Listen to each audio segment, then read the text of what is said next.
আজকে রান্না করব গাছপাঠা। গাছপাঠা কি কেউ চিনেছো? না চিনলে আমার সাথেই থাকো, আমি অবশ্যই তোমাদের খুলে বলবো গাছপাঠাটা কি।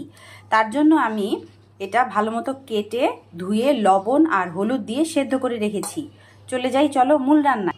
তেল গরম হয়ে গেছে, ফোড়নে দেব এলাচ, দারচিনি, তেজপাতা। এলাচ দারচিনি ভাজা হয়ে গেছে, দিয়ে দিচ্ছি কুচানো পেঁয়াজ।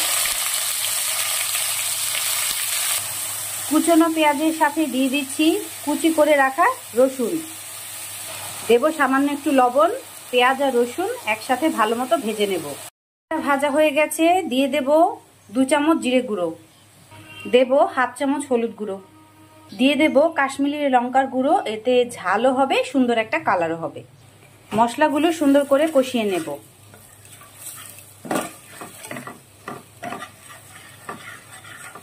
মশলা কষানো হয়ে গেছে, দিয়ে দিয়েছি গাছপাঠা, মানে কাঁঠালের এঁচোড়, কাঁচা কাঁঠাল।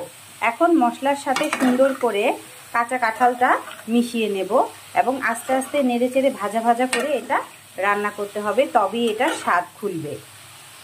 দিয়ে দেব 1 চামচ মতো চিনি, দিয়ে দিচ্ছি কয়েকটা কাঁচামরিচ, গোটা কাঁচামরিচ, দেব সামান্য একটু ভাজা জিরে গুঁড়ো।